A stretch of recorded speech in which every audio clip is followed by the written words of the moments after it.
मेरे प्यारे बच्चों, हमने पिछले लेक्चर में सिंपल माइक्रोस्कोप के बारे में जानकारी ली है, उसका रे डायग्राम निकाला है। हमने ये देखा है कि ऑब्जेक्ट को अगर फोकस और ऑप्टिकल सेंटर के बीच में रखेंगे और दूसरे साइड से हम देखेंगे तो हमें इरेक्ट मैग्नीफाइड वर्चुअल इमेज दिखती है और वो माइक्रोस्कोप का काम करती है, बड़ा करके देखने का काम करती है। सिंपल माइक्रोस्कोप का जो मैग्नीफाइंग पावर रहता है उसका फॉर्मूला है for simple microscope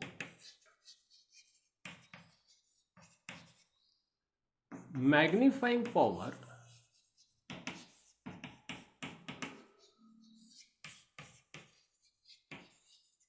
is given by 1 plus d upon f।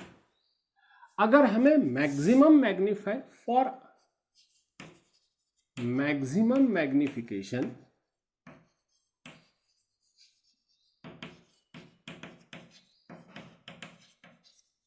and this is equal to d upon f for comfort to the eye।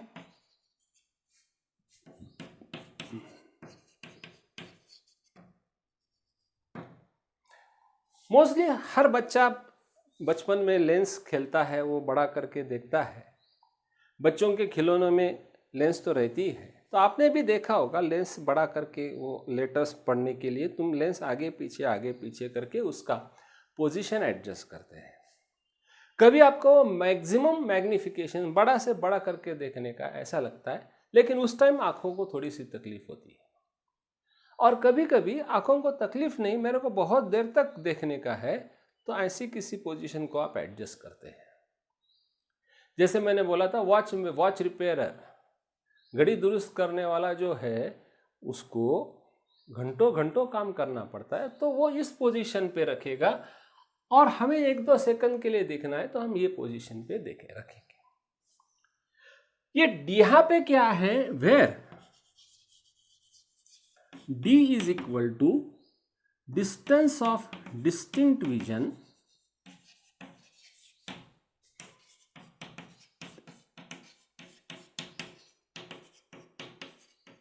जिसकी वैल्यू 25 सेंटीमीटर है, ऐसा मैंने पिछले लेक्चर में डिस्कस किया था। And f is equal to the focal length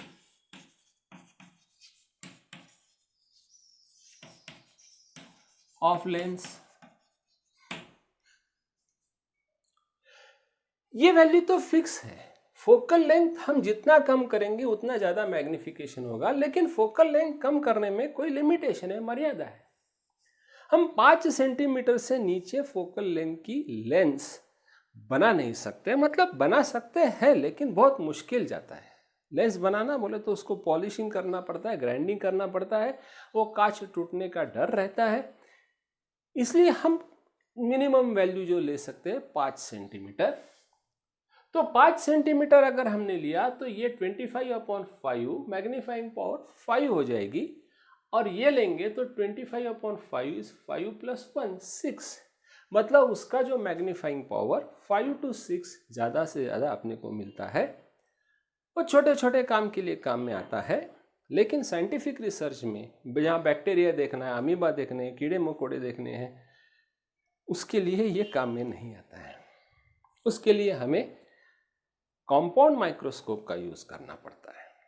तो आज हम कंपाउंड माइक्रोस्कोप की तरफ जाने वाले हैं, लेकिन उसके पहले मैं विजुअल एंगल के बारे में आपको चर्चा करने वाला हूं।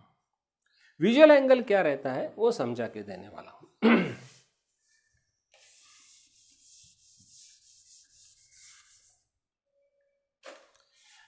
जैसा मैंने लास्ट लेक्चर में बताया था, ये हमारा आंखों का आई बॉल है। बहुत सिंपल डायग्राम निकाल रहा हूं मैं, फिजिक्स के दृष्टिकोण से ये डायग्राम निकाल रहा हूं।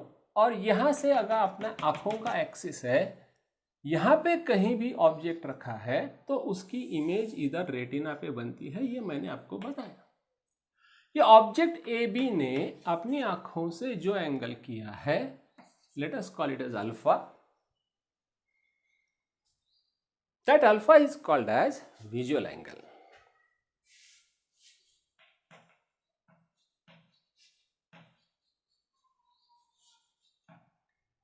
हमारी आंखों को जो महसूस होता है, हम जो देखते हैं, it all depends upon visual angle. वो ऑब्जेक्ट बड़ा है क्या छोटा है, ये हम कंपेयर करते हैं आखिर बाद में हम हमारे ब्रेन का यूज करते हैं, लेकिन आंखों को जो दिखता है वो ये विजुअल एंगल पे डिपेंड करता है। फॉर एग्जाम्पल, एक आध आदमी को ज्योग्राफी का कोई ज्ञान नहीं, चांद के बारे में कुछ भी मालूम नहीं, रात को इधर एक एप्पल रखा है, उधर एक चांद है, ये दोनों को दिखाया और उसको पूछा कि चांद बड़ा है क्या एप्पल बड़ा है, तो वो बोलेगा कि एप्पल बड़ा है, मेरे को एप्पल बड़ा दिख रहा है, क्योंकि एप्पल ने उसके आंखों के साथ जो एंगल किया है वो चांद ने किए हुए एंगल से ज्यादा है। आपको मेरे को मालूम है कि चांद बहुत बहुत बड़ा है एप्पल के सामने, इसलिए हम ये नहीं बोलते, हम बोलते चांद बड़ा है एप्पल छोटा है, बट आंखों को जो दिखता है वो एप्पल बड़ा है चांद छोटा है, जहां हम ब्रेन का यूज नहीं करेंगे तब। तो हमें कोई चीज, कोई बैक्टीरिया, कोई कीड़े मकोड़े, कोई छोटे छोटे ऑब्जेक्ट्स, बहुत छोटे छोटे ऑब्जेक्ट्स देखने के उसका मैग्निफिकेशन हमें 100 टाइम्स 200 टाइम्स करना है, तो हमारी आंखों को जो विजुअल एंगल है वो बड़ा दिखना चाहिए। ओके, ये एक बार प्रिंसिपल समझ में आ गया तो हमें कंपाउंड माइक्रोस्कोप भी समझ में आएगा। कंपाउंड माइक्रोस्कोप में दो लेंसेस यूज करते हैं।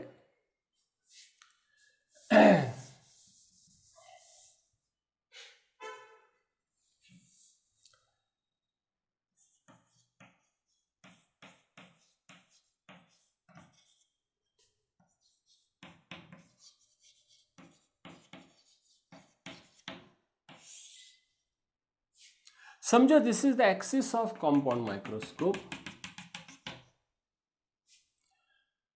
समझो यहां पे ऑब्जेक्ट है, let us call it as A B, तो हम यहां पे एक लेंस रखते हैं सो दैट इसका फोकल पॉइंट, मतलब ऑब्जेक्ट ऐसा रखते हैं कि इसके फोकल पॉइंट से नजदीक है वो।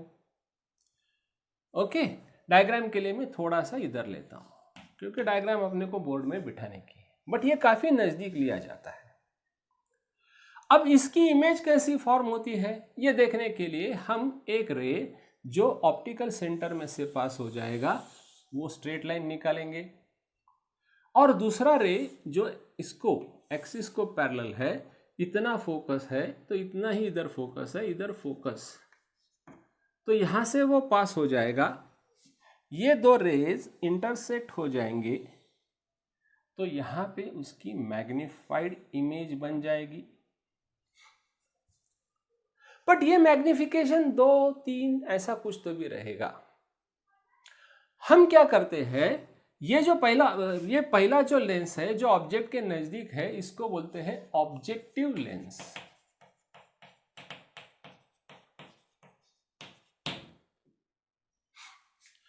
इसके आगे ये जो रियल इमेज है वो हम किसी और दूसरे लेंस में से देखते हैं।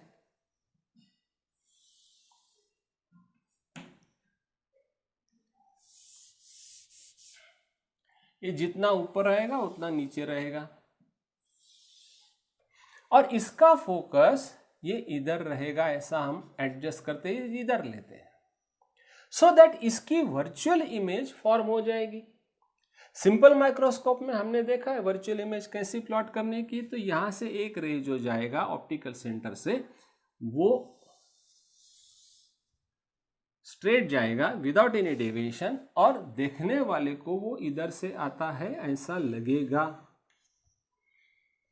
और दूसरा रे जो पैरेलल है, यहां से यहां तक इतना फोकस है, यहां से यहां तक इतना फोकस है, फोकस मान लेंगे, तो यहां जो रे है वो इसमें से जाएगा,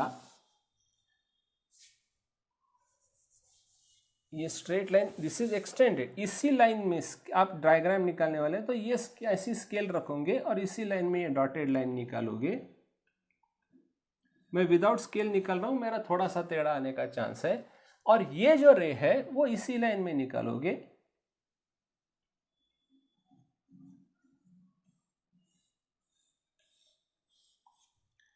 यहाँ पे वर्चुअल इमेज फॉर्म हो जाएगी अगर हमारे आंख यहाँ पे रखी तो। ये लेंस को बोलते हैं आईपीस।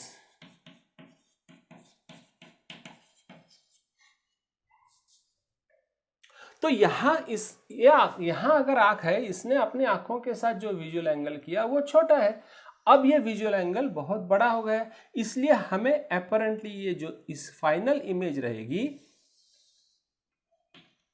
वो ऐसी दिखेंगी। If this is A B, this we shall call as A dash B dash and this we shall call as A dash dash B dash dash. मैंने यहां दिखा है फोकस और इसके बीच में, लेकिन हर बार यहां आएगा ऐसा नहीं, वो जरूरी नहीं, वो कभी यहां भी आ सकता है, कभी यहां भी आ सकता है, लेकिन इसका जो इनिशियल विजुअल एंगल आंखों के साथ हुआ, यहां नहीं, इसके साथ नहीं, आंखों के साथ हुआ है, वो अभी बहुत बड़ा बन गया।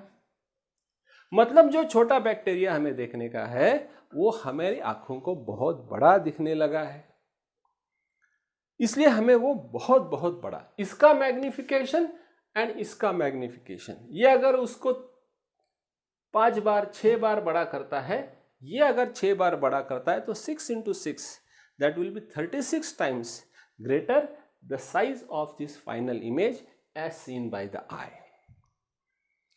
Do you understand this? This is called as compound microscope. ये कंपाउंड माइक्रोस्कोप के रे डायग्राम निकालने की जरा प्रैक्टिस करनी पड़ेगी, इसलिए बुक में से आप डायग्राम देखोगे या ये भी देखोगे, प्रोसीजर समझ लोगे कि ये स्ट्रेट लाइन्स आनी है, ये विदाउट डेविएशन स्ट्रेट लाइन है, ये पैरेलल है तो फोकस में से जाएगा, ये भी विदाउट डेविएशन है और ये पैरेलल है तो फोकस में से जाएगा। This is focal length of eyepiece, this is focal length of eyepiece, this is focal point of objective, this is also focal point of eyepiece, focal point of eyepiece, and this is also the focal point of objective, FO. This length is focal length, this point is focal point, this length is focal length of eyepiece, and this point is called as focal point of eyepiece. So by using two lenses we get higher magnification which is required for scientific research and so many things, and this is the working of compound microscope. ये compound microscope का magnification कितना रहता है, इसका एक simple formula है। अच्छा, ये दो लेंसेज के बीच में जो डिस्टेंस है this is called as tube length and denoted by L। ये दोनों मैंने यहां निकाला नहीं, मैं इसमें ज्यादा खिचड़ी नहीं करना चाहता हूं, बट यहां पे एक पाइप रहता है जो अंदर से एडजस्ट रहेगा, ये इसके अंदर एडजस्ट करता है। कंपाउंड माइक्रोस्कोप आपने देखा होगा, पिक्चर में भी दिखाते हैं साइंटिस्ट, ऐसा वो करते करते रहता है, या बुक्स में भी दिखाते हैं। तो वो कंपाउंड माइक्रोस्कोप ये है, इसमें मैंने सिर्फ लेंसेस निकाली है, सिर्फ रे डायग्राम निकाला है, बाकी ये ट्यूब आगे पीछे करने का जो मैकेनिज्म रहता है वो अलग से रहता है। हाँ, तो मैं जैसा बता रहा था कि इसके मैग्निफिकेशन का formula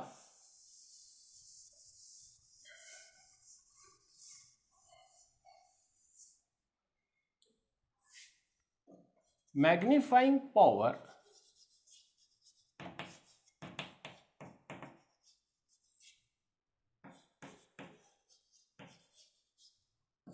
of compound microscope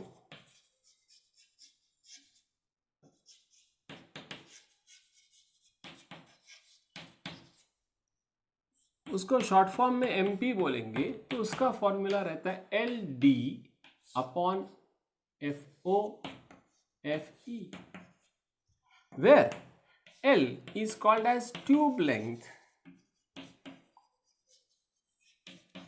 and this is equal to distance between two lenses.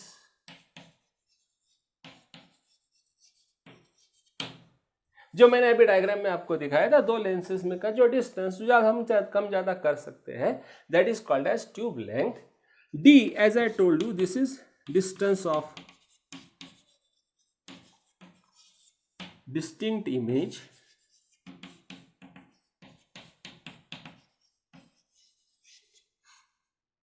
FO, this is focal length of objective,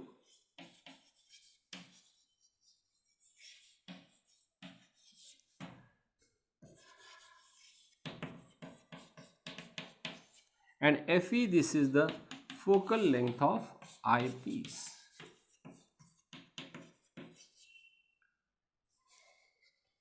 तो ये कम से कम 5 रखेंगे, ये कम से कम 5 रखेंगे, ये है 25। ट्यूब लेंथ, दो लेंस में का डिस्टेंस बड़ा करके हम चाहे जितनी मैग्नीफाइंग पावर, चाहे जितने मतलब 100-200 तक मैग्नीफाइंग पावर उसकी ले सकते हैं। Most of the scientific research laboratories में इतनी अपने को सफिशिएंट रहती है। इससे भी ज़्यादा अपने सिलेबस में नहीं है, लेकिन इलेक्ट्रॉन माइक्रोस्कोप रहता है जिसमें मैग्नीफाइंग पावर बहुत बहुत बहुत ज़्यादा बढ़ती है, लेकिन वो अपने सिलेबस में नहीं है और वो अभी आपको समझा के देना मुश्किल है, इसलिए ये मैं समझा के यहाँ तक ही रुकता हूँ। ठीक है, इसके बाद magnifying power of compound microscope होने के बाद हम टेलीस्कोप के बारे में समझने की कोशिश करेंगे। टेलीस्कोप हम किस लिए यूज करते हैं? तो हमारी दूर की चीजें नजदीक दिखे या बड़ी होके देखे। कंपाउंड माइक्रोस्कोप हम टेबल पे रख सकते हैं, उसमें ऊपर लाइट चाहे जितना डाल सकते हैं।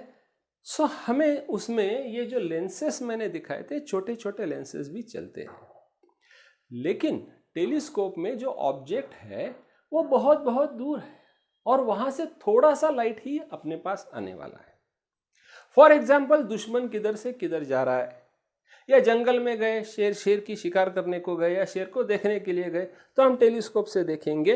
या मतलब ये तो बाइनोक्यूलर हो गया, टेलीस्कोप तो ऐसा रहता है, एक सिंगल ट्यूब रहती है, तो उसमें सामने से आने वाला लाइट बहुत कम रहता है, लेकिन ऑब्जेक्ट जो है वो बहुत दूर है, तो आने वाली रेज जो है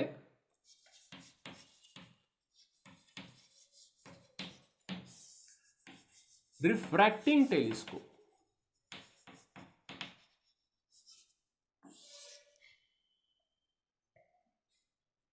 तो समझो ये अपना एक्सिस है, तो इसमें जो ऑब्जेक्टिव है, ऑब्जेक्ट के नजदीक रहने वाला जो लेंस है जिसको हम ऑब्जेक्टिव बोलेंगे, ये काफी बड़ा रखेंगे क्योंकि ज्यादा से ज्यादा लाइट अंदर आनी चाहिए। ये छोटा रखेंगे तो लाइट छोटी आएंगी, हमें बड़ा होके दिखेगा लेकिन दिखेगा ही नहीं, तो चलेगा नहीं। अच्छा, अभी जो आने वाली रेज है वो बहुत दूर से आने वाली है। नजदीक की चीजें देखने के लिए हम टेलीस्कोप यूज नहीं करेंगे, किताब पढ़ने के लिए हम टेलीस्कोप यूज नहीं करेंगे, हम चांद देखने के लिए, शेर देखने के लिए, दुश्मन देखने के लिए टेलीस्कोप यूज करने वाले हैं। तो आने वाली रेज एक दूसरे को पैरेलल रहेंगी। When the object is at a very large distance, the incoming rays are parallel. They may be parallel to the axis और they may be inclined to the axis. हम वहां पे शेर या दुश्मन कहाँ है हमें मालूम नहीं है। हम ऐसा नहीं बोल सकते कि दुश्मन को तू जरा इधर सेंटर में आ जा, मैं तेरे को देख रहा हूं, ऐसा बोल नहीं सकते हैं। इसलिए आने वाली जो रेज है वो इसको थोड़ी सी इंक्लाइंड भी हो सकती है। सो मैं डायग्राम दिखाने के लिए ये इंक्लाइंड, काफी इंक्लाइंड रेज निकाल रहा हूं, 3 रेज निकाल रहा हूं। But those rays which are passing through the optical centre will go undeviated. और ये जो है ये कॉन्वर्जिंग लेंस है, सो यहां पे इसका रियल पॉइंट इमेज फॉर्म हो जाएगा। This is the focus of objective, this lens is called as objective.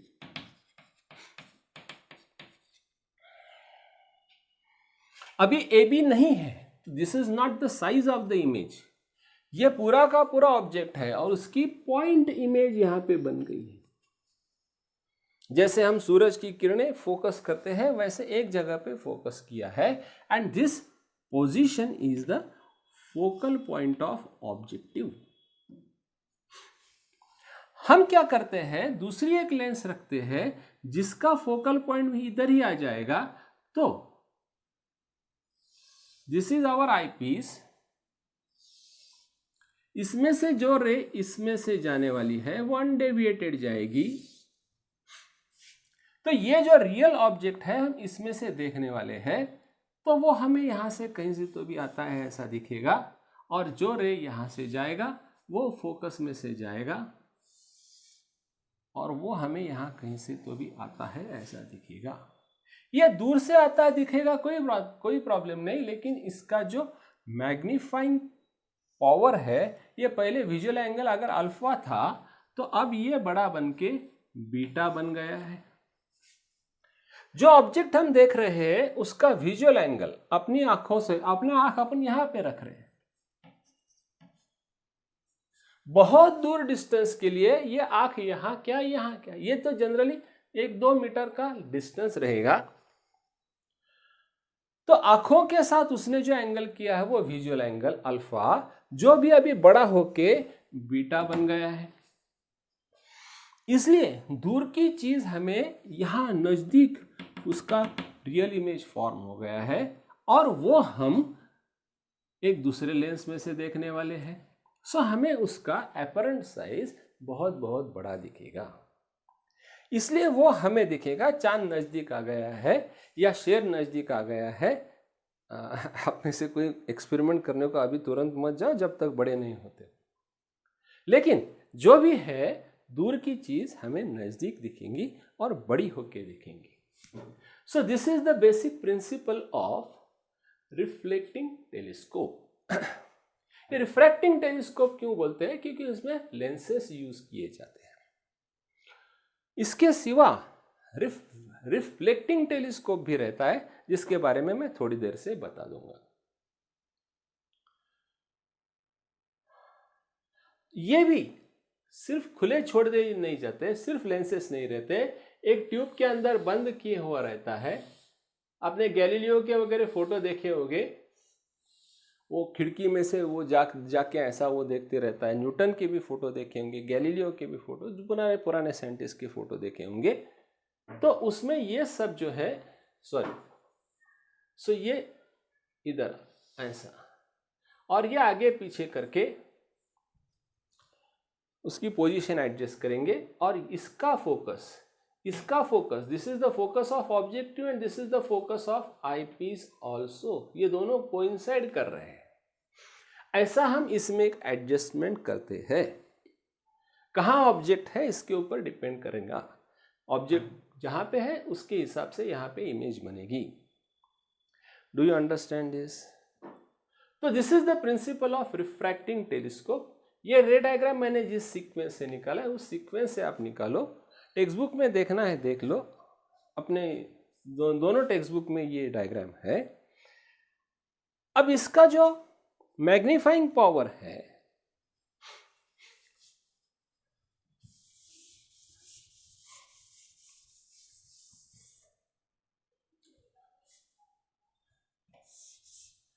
Magnifying power of refractive telescope is given by FO upon FE, where FO is equal to focal length of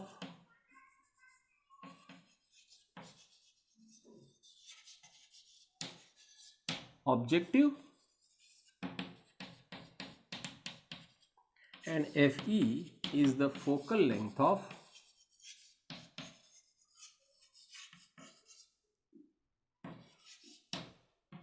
eyepiece. I hope you understand this. एक point को ध्यान में रखो कि compound microscope में lenses size में छोटी हो सकती है, क्योंकि वहाँ लाइट सफिशिएंट रहता है। यहाँ लाइट सफिशिएंट नहीं रहता है, इसलिए इसका ऑब्जेक्टिव बड़ा होना चाहिए साइज में, और हमें ज़्यादा मैग्नीफाइंग पावर चाहिए तो FO ज़्यादा चाहिए, FE छोटा चाहिए। मतलब FO प्लस FE जो ट्यूब लेंथ है, मतलब दो लेंसेस में का डिस्टेंस है, वो हमें ज़्यादा से ज़्यादा चाहिए। इसलिए आपने उस जमाने के टेलीस्कोप्स के फोटो देखे होंगे, आज भी यूज होते नहीं, ऐसा नहीं, बट और दुनिया आगे गई है, ये आपको वहाँ का सिखा रहे हैं। तो वो टेलीस्कोप लंबे रहते थे, उसको सपोर्ट दिया जाता था और उसमें से वो साइंटिस्ट लोग चांद तारे वगैरह वगैरह देखते थे। Do you understand this? ये इसके मैग्नीफाइंग पावर का फॉर्मूला है। लेंसेस ये चैप्टर में हमने for different objective, for different positions of the object, what are the different positions of image, ये हमने स्टडी किया है। उसका फॉर्मूला भी हमने स्टडी किया है, फॉर्मूले के ऊपर हमने प्रॉब्लम भी सॉल्व किए हैं। फिर हमने हाइपरमेट्रोपिया, मायोपिया, इनकी भी स्टडी की है। और फिर उसमें हमने लेंसेस, अपने आईबॉल के क्या क्या डिफेक्ट रहते हैं और वो कैसे करेक्ट किए जाते हैं, ये देखा है। हमने प्रेस बायोपिया भी स्टडी किया है। ये सब लेक्चर्स मैंने पीछे कुछ इसमें दिए हैं। आज मैंने कंपाउंड माइक्रोस्कोप और टेलीस्कोप इनका आपको समझा के दिया है। मुझे ऐसी उम्मीद है कि ये जो वन वे ट्रांसमिशन है, इसमें आपको समझ में आया होगा। वैसे भी आप मेरे को कभी भी पूछ सकते हैं, हमारी हर वेंसडे को तो मुलाकात होती रहती है। You can always ask me, you can also go through the book and then you will understand. मैं आज भी कुछ वर्कशीट आपको दूंगा, वो वर्कशीट के प्रॉब्लम सॉल्व करने की कोशिश करो। नेक्स्ट लेक्चर में जो है वो वो वर्कशीट्स में सब डिस्कस करना चालू कर दूंगा। Is that clear to you? This will be the end of the chapter lenses. So I'll stop here.